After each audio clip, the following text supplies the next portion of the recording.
فمنه الحال ولا كان في مكان فيجوز عليه الانتقال جلت عظمته والصلاة والسلام على سيد أصل ما في الوجود سر الله في كل موجود نقطة دائرة الوجود صاحب اللواء الحمد والمقام المحمود بالقاسم محمد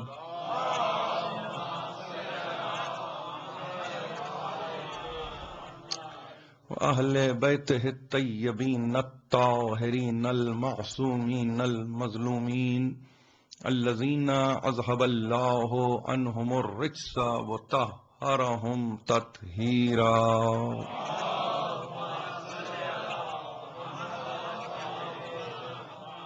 أما بعد فقد قال الله سبحانه وتعالى في محكم كتابه الحكيم وإنك لعلى خلق عظيم. سلام.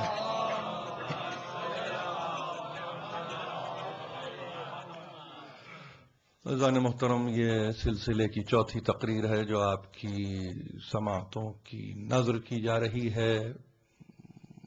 عنوان آیت سے ظاہر ہے خلق عظیم کے عنوان پر یہ سلسلہ تقاریر یہاں پر جاری ہے.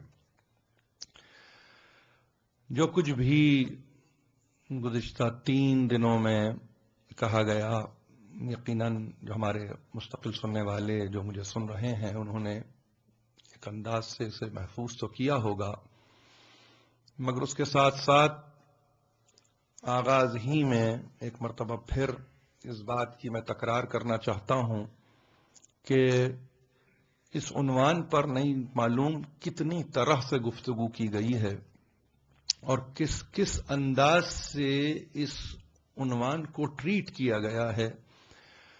اس میں کہیں آپ کو زور خطابت نظر آئے گا، کہیں شعلہ بیانی نظر آئے گی، کہیں آپ کو فضائل کا ایک طومار نظر آئے گا، کہیں آپ کو محسوس یہ ہوگا کہ گویا سیرت کے تعلق سے گفتگو کرنے والے مسلسل اس آیت کو اپنے عنوان کا حصہ بنا کر سرکار رسالت مآب کی سیرت پر سیر حاصل گفتگو کرنے کی کوشش کر رہے ہوتے ہیں. تو ظاہر ہے کہ یہ ایک ایسا عنوان ہے کہ جس پر بولنے والے اب بھی اپنی سعی اور اپنی کوشش کے نتیجے میں چاہتے ہیں کہ اس کے باطن تک کسی طرح سے پہنچا جائے. لیکن میں نے جیسا عرض کیا ہے انہی تقاریر میں کہ عظمت و بزرگی رکھنے والا اللہ، جس کو آپ جل جلالہ و عظم شانہ کے طور پر جانتے ہیں، اس نے اس عظمت کے ساتھ جو صرف اور صرف اس کا حصہ ہے، ایک مرتبہ ایک اور عظمت کو متعارف کروایا ہے، اور وہ بصورت خلق حضرت رسالت مآب صلی اللہ علیہ وآلہ وسلم. اب ظاہر ہے کہ لفظ عربی کا ہے اور ہمارے پاس زبان کا جو بھی اب حال ہے وہ تو آپ کے سامنے ہے، لیکن جہاں پر علامات پر اگر نگاہ رکھیں اور فتح، ضمہ، کسرہ اور مشدد الفاظ آپ کے سامنے ہوں تو وہاں پہ اگر میں آپ سے کہوں کہ سہ حرفی یہ لفظ ہے اور اس میں ذرا سی علامت کو اگر آپ منتقل کر دیں یا تبدیل کر دیں یا اس کو بدل دیں تو معنی بدل کے رہ جائیں گے. مثلا اگر آپ فتح کے ساتھ اس لفظ کو دیکھیں تو اس کے معنی ہے مخلوق، خلق بمعنی ہے مخلوق. اگر اسی میں آپ یعنی کسرہ کو استعمال کریں تو معلوم یہ ہوگا لفظ وہی ہے، بدل گئے معنی، اب کیا ہوئے معنی؟ تینت، خلق بمانی تینت۔ اور اسی پہ اگر آپ ضمہ کا نشان یا علامت لگائیں تو محسوس یہ ہوگا کہ اب یہ لفظ نے ایک اور اپنی حیت کو آپ کے سامنے رکھ دیا، اور اس کے معانی عادت کے ہوئے، اس کے معانی طبیعت کے ہوئے، اور اس طرح سے کہ بیان کرنے والے یہ بیان کرتے ہیں کہ ایک ایسی صورت کیفیت کا نام خلق ہے کہ جس کا تعلق بصارت سے نہیں بصیرت سے ہے، یعنی وہ چشم ظاہر یا ظاہر بین نگاہوں سے نظر آنے والی کوئی شے نہیں ہے جب تک کہ اس کو باطن کی بصیرت کے ساتھ نہ دیکھا جائے۔ یہ ایک ایسی ظاہر کہ صورت ہے کہ جس میں معاملہ اگر دیکھیں تو ادق ہے، اور اگر آپ چاہیں کہ اس کو آسان کر دیں تو بہت آسان ہے۔ یہ جملہ ظاہر اضافی نہیں ہے، لیکن ہمارے پاس جس ہستی کو تمثیلاً پیش کیا گیا ہے، اگر ایمان ہے اور اگر ایقان ہے تو اس لفظ کے معانی آسان ہیں، اور اگر اس ہستی پر ایمان ہی نہیں ہے اور ایقان ہی نہیں ہے تو لفظ خلق کے معنی بدلتے جائیں گے۔ یعنی اس کی اپنی کیفیت تو ایک ہے، مگر چونکہ تمثیل میں شخصیت ایک نہیں ہوئی تو معنی کے کانسٹنٹ میں فرق آتا جائے گا۔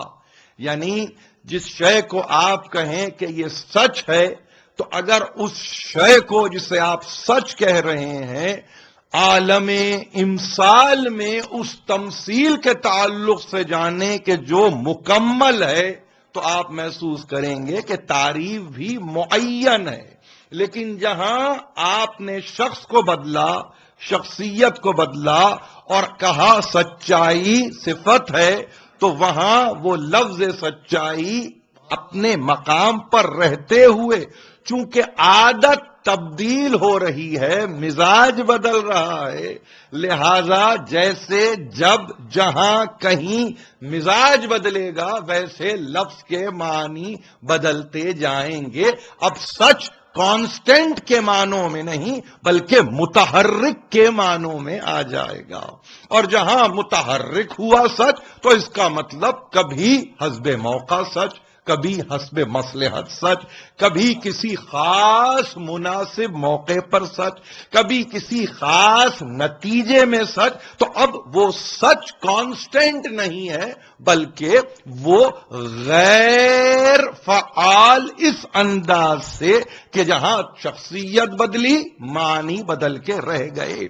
اسی لیے اسلام نے جب اس لفظ کو قرآن کے ذریعے آپ تک پہنچایا تو اعلیٰ ترین تمثیل پیش کر کے یہ بتلایا کہ دیکھو اس اعلیٰ مثال سے اس کی عظمت کو جانو، اس کی بلندی کو جانو، اس کی رفعت کو جانو، اس کے عالی مرتبہ ہونے کو سمجھو، اس کے عالی شان ہونے کو دیکھو۔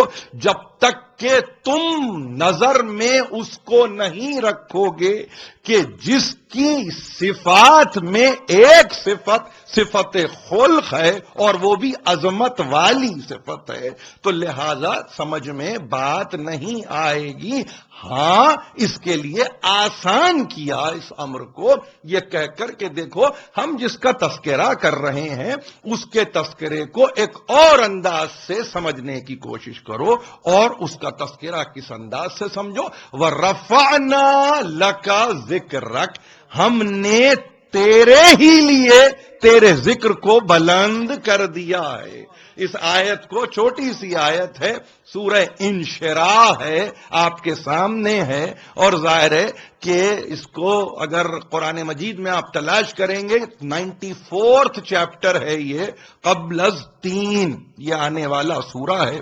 اس کو ملاحظہ فرمائے کہ جہاں ہے پرسش، ہے سوال، مگر نتیجہ ہے الم نشرح لک صدرک، کیا ہم نے تمہارے لیے شرح صدر نہیں کی؟ کیا ہم نے تمہارے سینے کو نہیں کھول دیا؟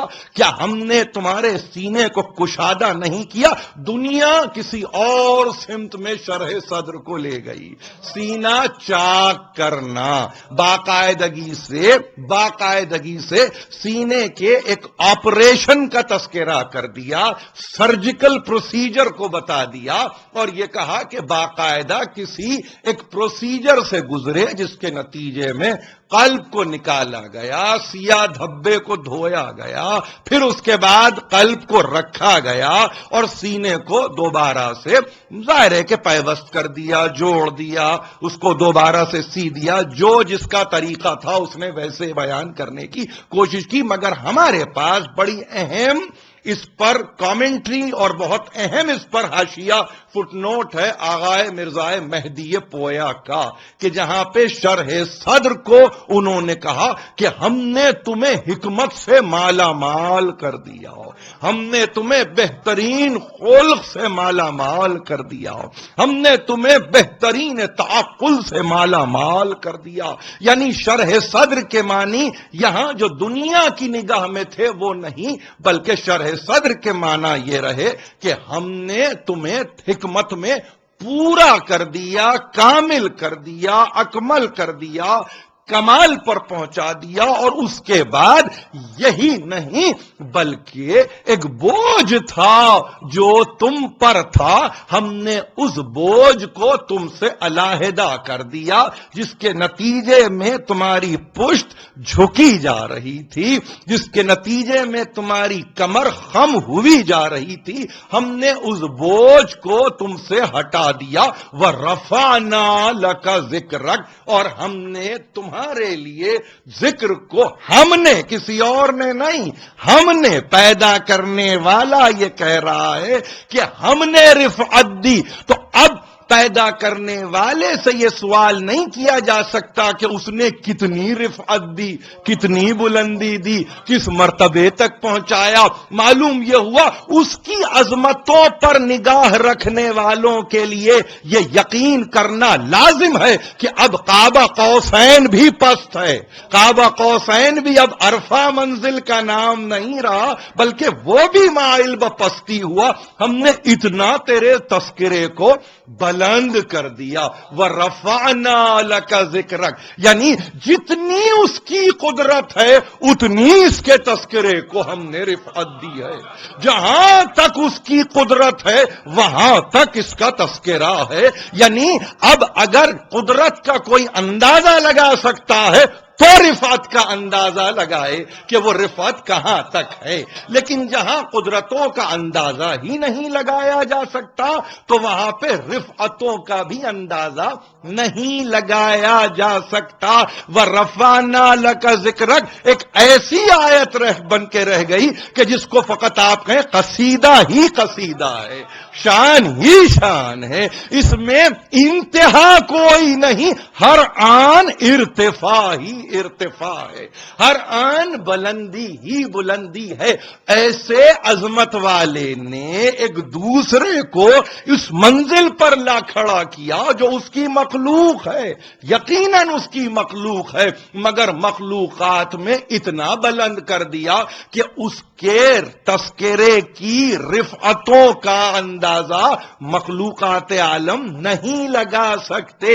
جس کا تذکرہ اتنا بلند ہو اس کے لیے اگر یہ کہے وَإِنَّكَ لَعَلَىٰ خُلُقٍ عَظِيمٍ تو کیا معانی ہوں گے، کیا مطالب ہوں گے، کیا شان ہوگی، کیا اس کی کیفیت ہوگی اندازہ نہیں لگایا جا سکتا.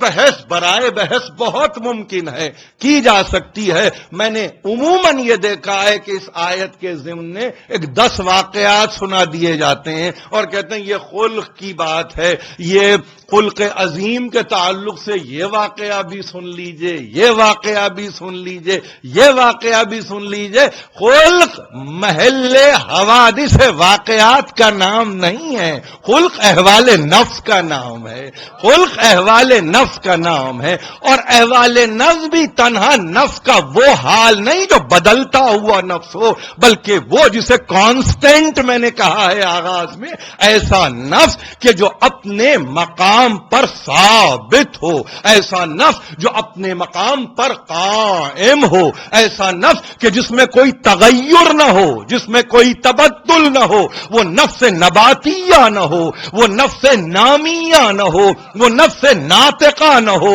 وہ نفس لوامہ نہ ہو، وہ نفس امارہ نہ ہو، وہ نفس امارہ بالسوء نہ ہو، بلکہ وہ ہو تو فقط ایک ہی طرح کا نفس ہو جسے نفس مطمئنہ کہا گیا. اس احوال کے نفس کا تذکرہ ہے جس کو خلق عظیم کہا گیا ہے. تو نفس کا وہ احوال، نفس کا وہ حال کہ جس سے افعال اطمینان کے ساتھ صادر ہوتے ہوں، یہ ہے کل تعریف. اب لفظ خلق کی اگر تعریف آپ کو سمجھنا ہے تو یہ سمجھ لیجئے احوال نفس نتیجے میں افعال صادر ہو بشرطے کہ نفس مطمئن ہو، اس کا نام ہے خلق. اگر یہ نہیں ہے تو اس کا مطلب یہ ہے سب کچھ ہے مگر خلق نہیں ہے.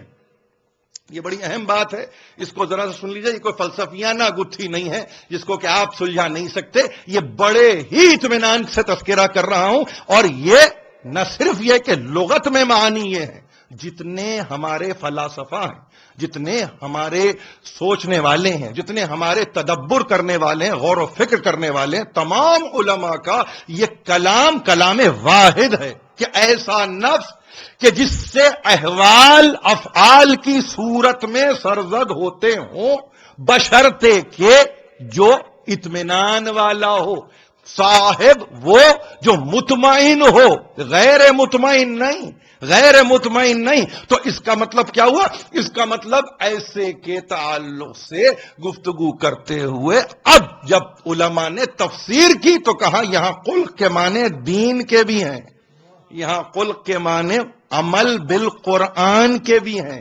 طبری نے تو جب اس آیت کو عربی ہی میں تفسیراً پیش کیا ہے تو بے اختیار کہا یا محمد انکا لعلی ادب عظیم. یہ طبری کا فقرہ ہے اس آیت کے ضمن میں کہ بے شک اے محمد آپ بلند مرتبہ ادب اور آداب پر فائز ہیں.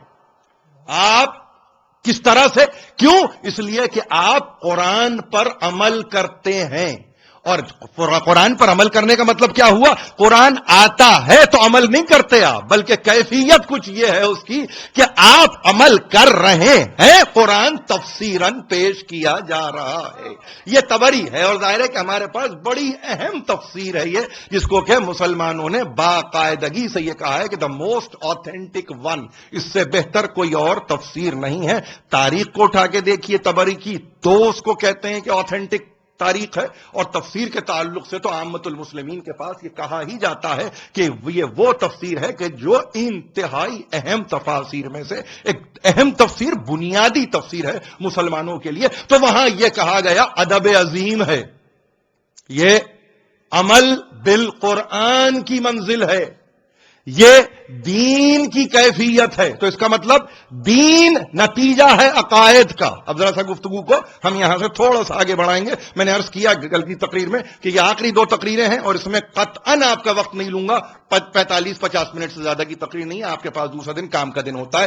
یہ دین مجموعہ ہے عقائد کا، یعنی وہ عقائد جو محکم ہوں، وہ عقائد جو مستحکم ہوں، وہ عقائد جو کمزور نہ ہوں، وہ عقائد جو بوسیدہ نہ ہو، وہ عقائد جو فرسودہ نہ ہو. ایسے عقائد کا مجموعہ دین نہیں ہوتا. یعنی دین ہے عقائد کا مجموعہ جو محکم ہو اپنے مقام پر, قویم ہو. دین قویم ہے, قائم شدہ دین ہے. تو اس کا مطلب کیا ہوا؟ اس کا مطلب یہ ہوا کہ ان عقائد کا نام ہے کہ جو پختہ عقائد ہوں, ان میں کمزوری نہ ہو, ان میں کمزور. اور جہاں کمزوری آ جائے تو اس کا مطلب وہاں عقیدہ کمزور ہو گیا. عقیدہ کمزور ہوا, اس کا مطلب یہ ہوا کہ جہاں عقیدہ کمزور ہوا وہاں خلق کمزور ہوا. جہاں خلق کمزور ہوا وہاں ہدایت ممکن نہیں ہے اگر خلق کمزور ہے. جس کا عقیدہ کمزور ہو وہ کسی صورت میں ہدایت نہیں کر سکتا. یہ گزشتہ 3 تقاریر ہیں, میں اس میں زیادہ الجھنا نہیں چاہتا. اس بحث میں گفتگو ہماری اس پر ہو چکی ہے کہ جہاں عقیدہ کمزور ہوگا وہاں ہدایت کا امکان ہی نہیں رہتا. تو اس کا مطلب یہ ہے کہ بنیادی شے یہ ہے کہ عقیدے کو مضبوط ہونا ہوگا ہدایت کے لیے. عقیدہ کیسے مضبوط ہوگا؟ فی الوقت صورت میں نہیں کہ بھائی فی الوقت ہے محکم ہو جائے, نہیں. عقیدہ مضبوط اس طرح سے نہیں ہوتا کہ آپ درمیان سے داخل ہو جائیں اور آپ کہیں ہمارا عقیدہ مضبوط ہو گیا.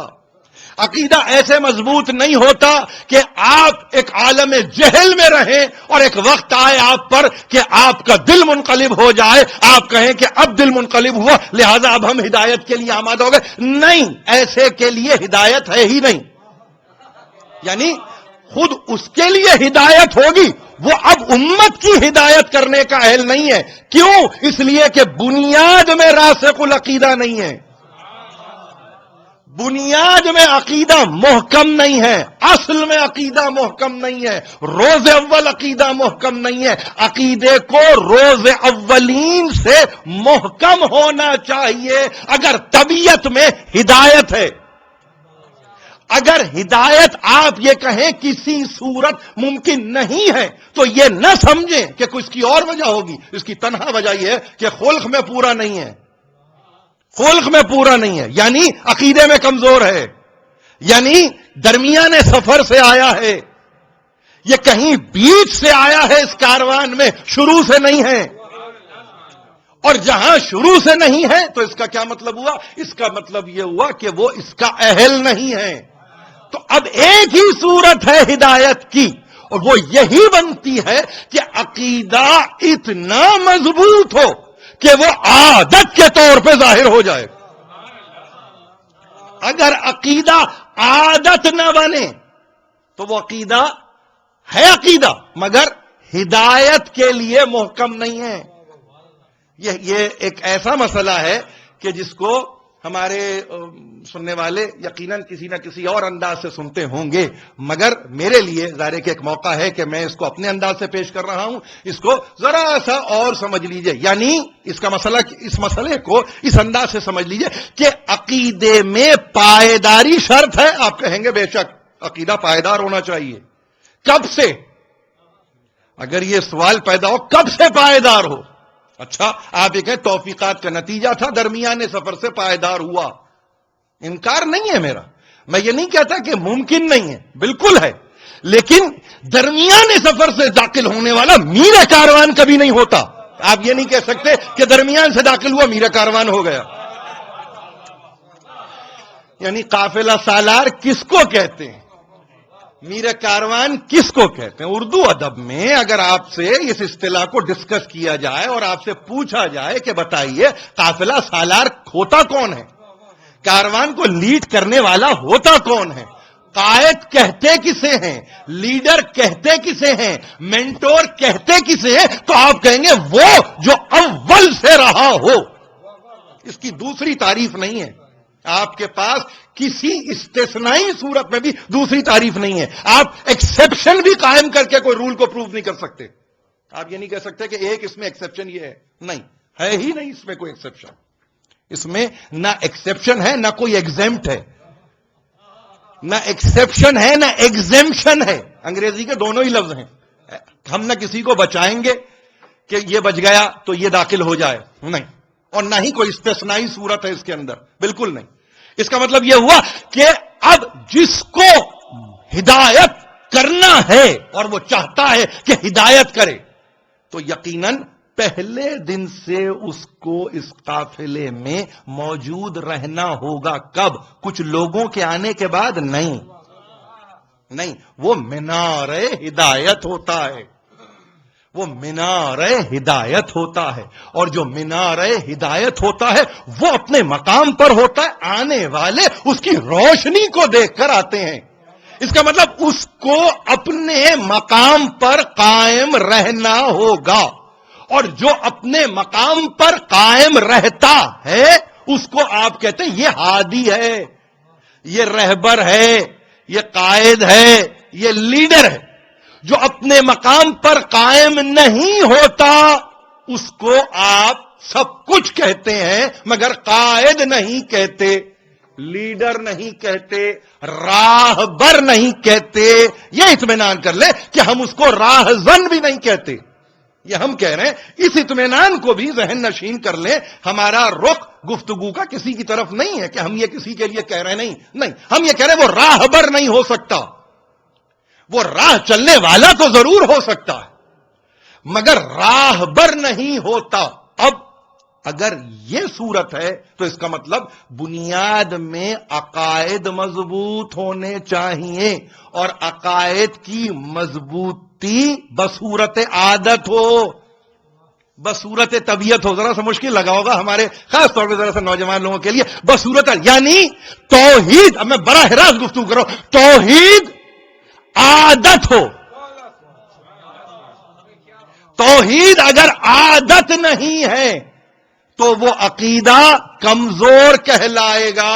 اگر کوئی چاہتا ہے کہ ہدایت کرے, میں عرض کر رہا ہوں بڑی ذمہ داری سے یہ بات عرض کر رہا ہوں, بہت ذمہ داری سے بات عرض کر رہا ہوں, اور اس پر آپ جب چاہے کوئی سوال قائم کرنا چاہتے ہیں تو مجھ پہ میرے ساتھ کسی بھی انداز سے آپ سوال قائم کر لیجئے. توحید عادتن ہو, توحید فطرتن ہو, توحید خلقن ہو, توحید خلقن ہو.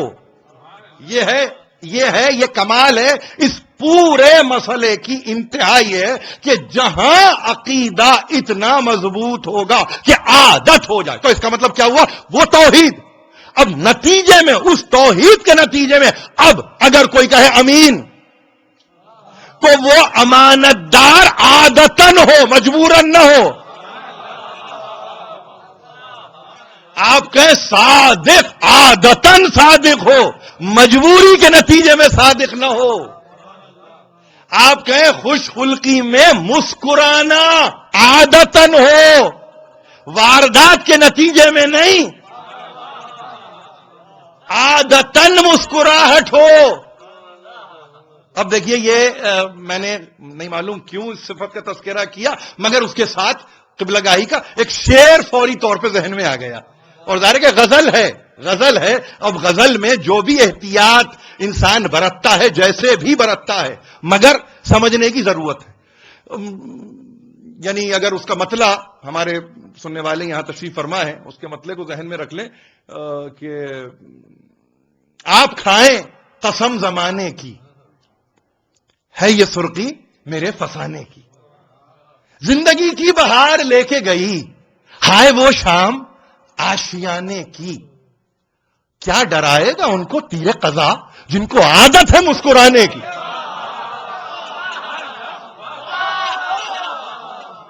اب یہ غزل میں اس شعر کو اس طرح سے پرو دینا, یعنی کہیں سے آپ کا ممدوح آپ کی نگاہ سے اوجھل نہیں ہے. مدح کرنے والا تو مدح کر ہی رہا ہے مگر ممدوح پیش نظر ہے, ممدوح پیش نظر ہے. کیا ڈرائے گا ان کو تیر قضا جن کو عادت ہے مسکرانے کی. یہ ہے خلقی. خوش خلقی اسے کہتے ہیں اور کسی شے کو نہیں کہتے. جب تک طبیعت میں عادت کی صورت خلق نہ ہو اس وقت تک کوئی صورت حسن خلق کی ہوتی ہی نہیں. یعنی آپ جس کا تذکرہ کیا نا ششماہے کا, یہ اس کا کیریکٹر ہے, یہ اس کا کیریکٹر ہے کہ اس نے اپنی عادت کے نتیجے میں اس مسکراہٹ کو پیش کیا ہے. یعنی جہاں آزمائش میں مسکراہٹ دامن گیر رہے، دامن سے وابستہ رہے عادتن، تو کوئی یہ نہیں کہہ سکتا کہ تیر چلنے کے بعد بچے سے وہ مسکراہٹ ختم ہو گئی تھی. کوئی نہیں کہہ سکتا، کوئی کہہ نہیں سکتا. اس لیے کہ جتنی آپ کے پاس یعنی اشعار کی صورت میں تاریخ ہو یا مقاتل کی صورت میں تاریخ ہو، ایک مسکراہٹ رہی جو کھیلتی رہی چہرے پر، وہ عادت ہے، وہ عادت ہے. تو اس عادت کو ذہن نشین کرنے کی ضرورت ہے. توحید عادت بنے، توحید عادت رہے، نور سے وابستگی عادت رہے، شرک سے دوری عادت رہے. اگر یہ نہیں ہے تو سمجھیے کہ سب کچھ ہے مگر ایک صورت ممکن نہیں ہے جس کے نتیجے میں ہدایت کی جا سکتی ہو. یہ 3 تقاریر کا ایک خلاصہ تھا جو میں نے آپ کے سامنے پیش کیا. ایسی صورت میں بس اب یہی ایک بات کرنا چاہتا ہوں، اور مسلمانوں کو ایک آیت کو سنا کر نہیں معلوم کس بات کے لیے تیار کیا جاتا ہے. لقد کان لکم فی رسول اللہ اسوۃ حسنہ. اب کچھ باتیں ہیں جو میں اگر اپنے سننے والوں سے کر لوں، وہ یہ کہ پہلی بات تو یہ کہ ہمارے پاس بریدہ آیتوں کو کبھی تلاوت نہیں کیا جاتا. تو ایک تو بات ذہن نشین کر لیجئے، یہ مکمل آیت نہیں ہے. حالانکہ تمام پڑھنے والے کسی بھی مسلک کے ہوں، کسی بھی فرقے کے ہوں، وہ ایک مرتبہ جب اس آیت کو پڑھتے ہیں سورہ احزاب سے، تو یاد رکھیے اتنا ہی پورشن پڑھتے ہیں، اس لیے کہ اس میں ان کی اپنی بچت ہے. آپ سمجھ رہے ہیں؟ اس کا ترجمہ کیا ہے؟ اس کا ترجمہ بھی سن لیجئے. لقد کان لکم فی رسول اللہ اسوۃ حسنہ. تمہارے لیے تمہارے رسول کی صورت میں بہترین نمونہ عمل موجود ہے. اب اس سے اعتراض کس کو ہوگا صاحب؟ اس سے اعتراض تو کسی کو ہو نہیں سکتا. اور بہترین نمونہ عمل رسول ہی ہے تو اب عمل کرو. لیکن خدا کے واسطے قرآن مجید کو پڑھتے ہوئے آیت کو مکمل کرنا بھی ایک شرط ہے. آیت اگر مکمل نہیں ہے گویا کلام ہی مکمل نہیں ہوتا، اور جہاں کلام مکمل نہیں ہوتا وہاں اس کے معنی مکمل نہیں ہوتے، وہاں اس کا مفہوم مکمل نہیں ہوتا. یہ تو بڑا بنیادی قاعدہ ہے، بڑا بنیادی قاعدہ ہے. ذمہ دار افراد جب گفتگو کرتے ہیں تو یہی کہتے ہیں پہلے آپ میرا مکالمہ میرا کلام ختم ہونے دیجئے. جب میرا کلام ختم ہو تب آپ بتائیے کہ میں نے کیا کہا تھا.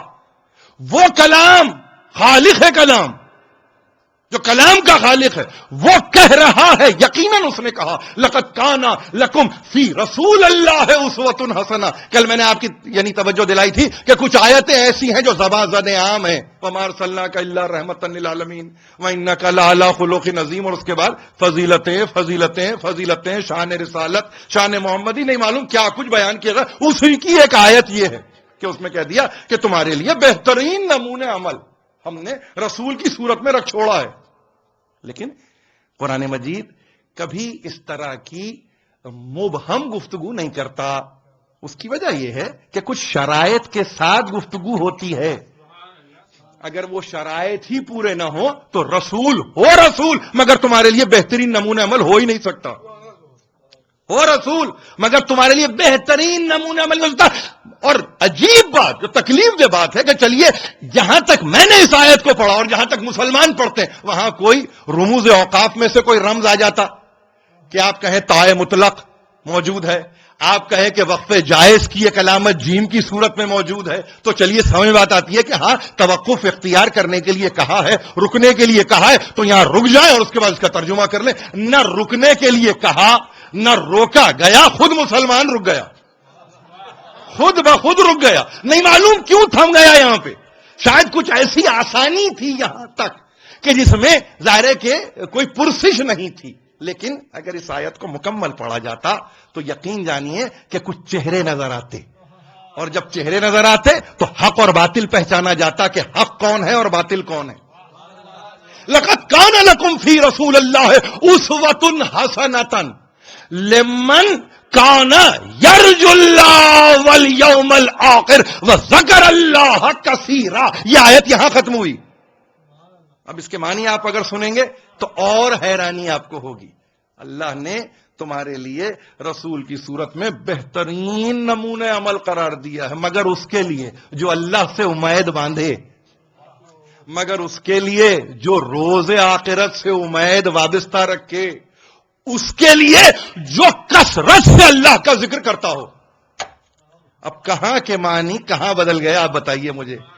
امت کو ٹرینکولائز کیا یہ کہہ کے کہ رسول بہترین نمونہ عمل ہے، بس تمہیں تو کرنا کچھ نہیں ہے، اس آیت کو یہاں تک پڑھنا ہے اور تم کو ہمارے لیے بہترین نمونہ عمل ہے۔ مگر وہ بہترین نمونہ عمل اس وقت بنے گا کہ جب تم اس بات پر آمادہ ہوگے کہ تم اللہ کی ذات سے امید تو وابستہ رکھو، تم اللہ کی ذات سے تمہارا کوئی آسرا تو ہو، تم اللہ پر بھروسہ تو کرو، تم اللہ کے تعلق سے اپنے دل کو مطمئن تو کرو، اور فقط اللہ کے تعلق سے نہیں، یہ توحید پر ایمان لانا نہیں ہے، قیامت تک اس ایمان کو باقی رکھنا ہے، یوم آخر تک یہ ایمان باقی رہے، اور پھر اس میں انتہائی کڑی شرط اس کے لیے بہترین اسوہ ہے کہ جو کثرت سے اللہ کا ذکر کرتا ہو۔ اب پوری امت سے اگر یہ 3 موضوعات پر گفتگو کی جائے اور کہا جائے بتائیے کب کب آپ نے اللہ سے امید باندھی، کب کب آپ کی امیدیں اللہ سے وابستہ رہیں، یہ روز آخرت پر ایمان کی کیا آپ کی صورت ہے، روز آخرت کے تعلق سے آپ کی امید کیا ہے، آپ کی آس کیا ہے، آپ چاہتے کیا ہیں، اور اس سے بڑھ کر جہاں آیت ختم ہو رہی ہے، جہاں پنکچویٹنگ ریمارک آ رہا ہے، وہ یہ کہ اس کے لیے اسوہ حسنہ ہے کہ جو کثرت سے اللہ کا ذکر کرتا ہو۔ تو یہ کون طے کرے گا کہ کثرت سے کون کر رہا ہے اور قلت میں کون کر رہا ہے؟ یہ تمام معاملات، اور اس کے بعد اب اور کھول کے رکھ دیا کہ جہاں کہا دیکھو یہ احزاب کی منزل ہے، یہ معمولی منزل نہیں ہے۔ وَلَمَّا رَأَى الْمُؤْمِنُونَ الْأَحْزَابَ، ایک مرتبہ جب صاحبان ایمان نے جتھے پہ جتھے آتے ہوئے دیکھے، لشکر پہ لشکر آتے ہوئے دیکھے، جو امٹ امٹ کے آ رہے تھے، قالوا ھذا ما وعدنا اللہ ورسولہ وصدق اللہ ورسولہ وما زادهم الا ایمانا وتسلیما۔ وہ جو اللہ سے امید باندھتا ہے، وہ جو قیامت پہ یقین رکھتا ہے، وہ جو کثرت سے اللہ کا ذکر کرتا رہتا ہے، اب وہ صاحبان ایمان جب آتے ہوئے لشکر کو دیکھتے ہیں تو ان کی کیفیت کیا ہوتی ہے؟ وہ بے اختیار پکار اٹھتے ہیں کہ یہ جو ہم دیکھ رہے ہیں نا، یہی رسول نے کہا تھا، یہی رسول اللہ نے بھی یہی کہا تھا، اور جو کہا اللہ نے اور اس کے رسول نے وہ سچ کہا۔ اور اس کے نتیجے میں لشکروں کی کثرت کو دیکھ کر خوف طاری نہیں ہوا، گھبراہٹ طاری نہیں ہوئی، امیدیں رفع نہیں ہوئی، قدم ڈگمگائے نہیں، بلکہ بے اختیار کہنے لگے، اور بے اختیار کیفیت کیا پیدا ہوئی؟ وما زادهم الا ایمانا وتسلیما، اضافہ کچھ نہیں ہوا، اور اگر ہوا تو ایمان اور تسلیم کی منزلوں میں اضافہ ہوتا چلا۔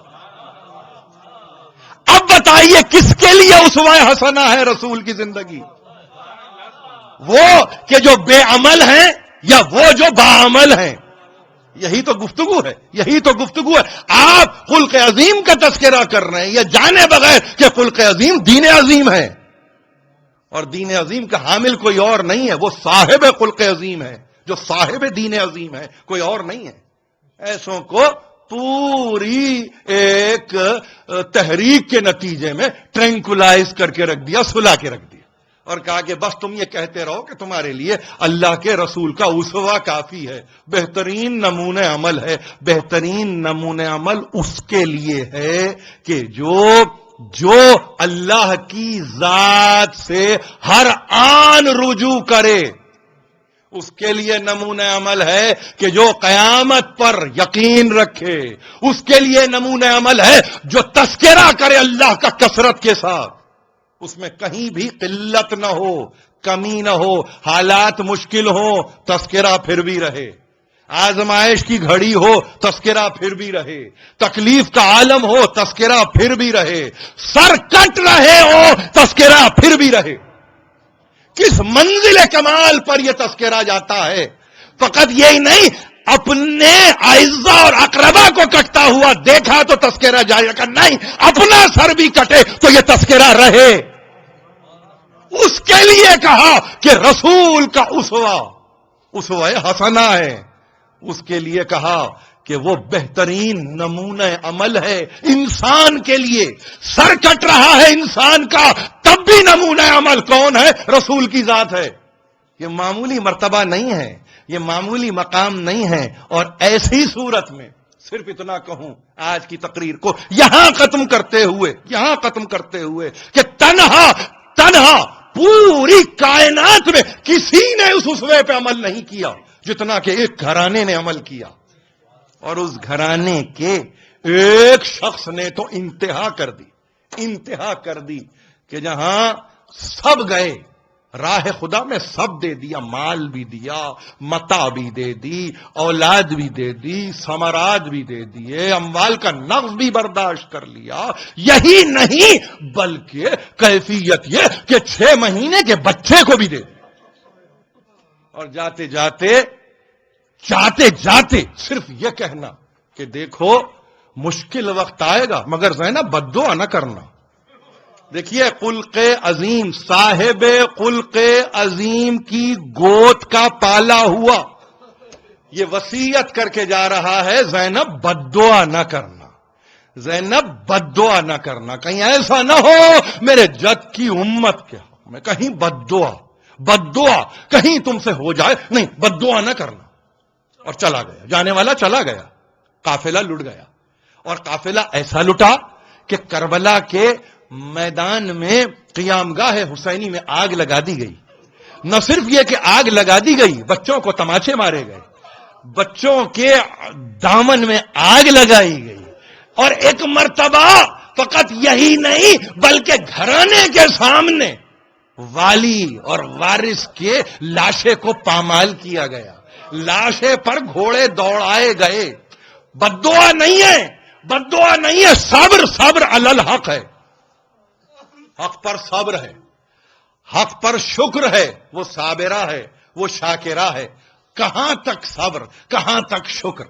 ایک منزل نہیں کئی منزلیں گزری اور مسلسل صبر ہے، مسلسل شکر ہے.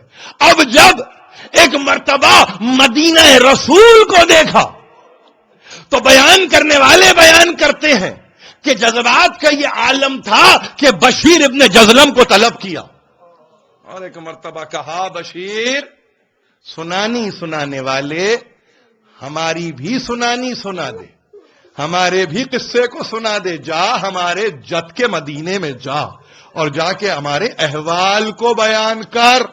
بشیر بیان کرتا ہے کہ ایک سیاہ علم کو مجھے عطا کرنے والے نے، اور ایک مرتبہ وہ علم لے کے میں مدینے کی گلیوں میں چلا اور اس طرح سے چلا کہ کہتا جاتا تھا یا اہل یثرب لا مقام لکم بہا قتل الحسین فدمعی مدرارو. اے مدینے والو، مدینہ رہنے کی جگہ نہیں، حسین قتل ہو گئے، رو لو جتنا رونا ہے، ماتم کر لو جتنا ماتم کرنا ہے، سر پیٹ لو جتنا سر پیٹنا ہے، حسین قتل ہو گئے. بشیر بیان کرتا ہے یہ آواز میری جہاں جہاں پہنچ رہی تھی وہاں سے ایک مرتبہ نکل کے آنے والے میری سواری کے اطراف آ کے کھڑے ہو جاتے. کبھی بچے پوچھتے سنانے والے کیا اونو محمد آ گئے، کبھی کوئی پوچھتا سنانے والے کیا قاسم آ گئے، کہیں کوئی پوچھتا سنانے والے کیا علی اکبر حسین آ گئے. میں ہر ایک کو یہ کہتا ہوا چلا کہ روضہ رسول پہ پہنچو. بشیر بیان کرتا ہے کہ محلہ بنی ہاشم سے میں گزر رہا تھا، میں نے دیکھا کہ ایک معظمہ، ایک محترمہ سفید چادر اوڑے ہوئے، دیوار سے تکیہ کیے ہوئے، کسی بچے کے ہاتھ کو تھامے ہوئے ایک مرتبہ کھڑی تھی. یہ آواز جیسے ہی بلند ہوئی وہ بچے نے معظمہ کے ہاتھ کو جھٹکا دیا اور ایک مرتبہ میری سواری کے سامنے آ کے کھڑا ہو گیا. سواری چلنے کے قابل نہ رہی، میں سواری سے اترا. ایک مرتبہ میں نے شہزادے کو گود میں اٹھایا. اب جو صورت دیکھی تو مسلسل آنسو تھے جو رخسار پر بہ رہے تھے. میں نے پوچھا بیٹے آپ کا نام کیا ہے, آپ کے بابا کا نام کیا ہے, اور وہ کون ہے معظمہ جو دیوار سے تکیہ کیے ہوئے کھڑی ہے. بے اختیار آسمان کی طرف سر کو اٹھا کے اس بچے نے کہا بشیر مجھے صرف اتنا بتا دے کیا میرے بابا آ گئے, کیا میرے بابا آ گئے. اس انداز سے اس بچے نے کہا کہ بشیر بیان کرتا ہے کہ میرے جسم میں راشا پیدا ہو گیا. میں نے ایک مرتبہ بچے کو گود سے اتارا, سامنے کھڑا کیا, دونوں ہاتھوں کو جوڑ کے میں نے پوچھا شہزادے آپ کے بابا کا نام کیا ہے. تو ایک مرتبہ کہا بشیر میرے بابا کا نام ہے عباس, میں عباس کا بیٹا ہوں. اور وہ کون ہے شہزادے؟ کہا مادر عباس ہے جو اپنے بیٹے کا انتظار کر رہی ہے. ایک مرتبہ اب دیکھیے مقاتل آپ کے سامنے موجود ہیں, میرے سامنے بھی مقاتل موجود ہیں. بس اتنا کہوں یا یہ موقع ہے یا کوئی اور موقع ہوگا.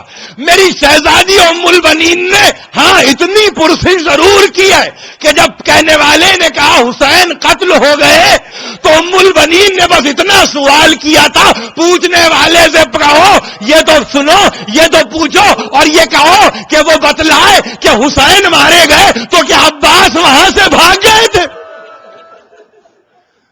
بتانے والے نے بتایا کہ حسین اس وقت ذبح کیے گئے کہ جب عباس کے دونوں شانے کٹ چکے تھے, جب عباس خود شہید ہو چکے تھے.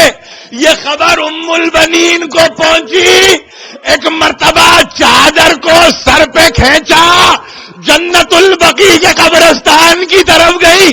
مروان ابن حکم بیان کرتا ہے میں نے دیکھا کہ ایک معظمہ اس طرح سے بقیع کے قبرستان میں جاتی تھی. ہاں مگر اس دن جانے کے بعد بس اتنا کہا یا اتنا کیا کہ جا کے فاطمہ زہرا کی قبر کے پائیں تھی بیٹھ گئی, اور ایک مرتبہ ہاتھوں کو جوڑ کے کہنے لگی شہزادی قیامت کے دن گواہ رہیے گا کہ میرا بچہ بھاگا نہیں تھا, میرا بچہ پہلے قتل ہوا, حسین بعد میں گئی.